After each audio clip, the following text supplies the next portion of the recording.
ഞാൻ കണ്ടിട്ടുണ്ടായിരുന്നു. എനിക്ക് തോന്നിയത് ചോദിച്ച് വാങ്ങിച്ച പോലെ എനിക്ക് ഫീൽ ചെയ്തത്. പിന്നെ ആ കുട്ടി പറഞ്ഞിട്ടുണ്ടായിരുന്നു, ആ കുട്ടി 2-3 വീഡിയോസ് ഞാൻ കണ്ടു. അതിൽ ഒരു വീഡിയോസിൽ കുട്ടി പറയുന്നുണ്ട് എന്നെ വളരെ മോശമായിട്ടാണ് ആൾക്കാർ ഇപ്പോ പറയുന്നതെന്ന്. കാരണം ഒരു അത്രയ്ക്ക് മോശം അഭിപ്രായമാണ് എന്നെ പറ്റി. അത്രയ്ക്ക് മോശമല്ല, എന്നാലും വളരെ മോശം അഭിപ്രായം. ഒരു നെഗറ്റീവ് ആയിട്ട് ഉദ്ദേശിച്ചിട്ട് എല്ലാവർക്കും അറിയുന്ന കാര്യം. അയ്യോ അതെന്ത് നിന്റെ കയ്യിലിരിപ്പതായിരുന്നല്ലോ. ഞാൻ അത് പറയുന്നില്ല, പറയാൻ താല്പര്യപ്പെടുന്നില്ല. കാരണം ഒരു പെൺകുട്ടിയാണല്ലോ, എന്തൊക്കെയാണെങ്കിലും പറയുന്നത് കേട്ടിട്ടല്ലേ ഉള്ളൂ. വെറുതെ ഇല്ലാത്ത പറഞ്ഞ് നടന്നാലല്ലോ ഒരു ചവിട്ടി ചുമരുമോ പറ്റിച്ചാലും.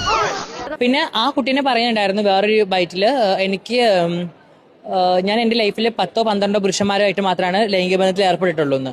പിന്നെ ഒന്നിൽ പറയുന്നുണ്ട് പുരുഷന്മാരെ ഇനി കണ്ണി നേരെ കണ്ടുകൂടാന്ന്. അപ്പോ സ്റ്റേറ്റ്മെന്റുകൾ മാറി മാറി പോകുന്നുണ്ട്. പിന്നെ ഈ 12 വെച്ചുള്ള സംസാരം പുരുഷന്മാരായിട്ട് ലൈംഗിക ബന്ധത്തിൽ ഏർപ്പെട്ട ആൾക്കാരെ പിന്നെ എന്താ വിളിക്കുക? സത്യഭാമ എന്ന് വിളിക്കാൻ പറ്റുമോ? അല്ലെങ്കിൽ അവര് കന്യകമാരാണോ? അല്ലല്ലോ.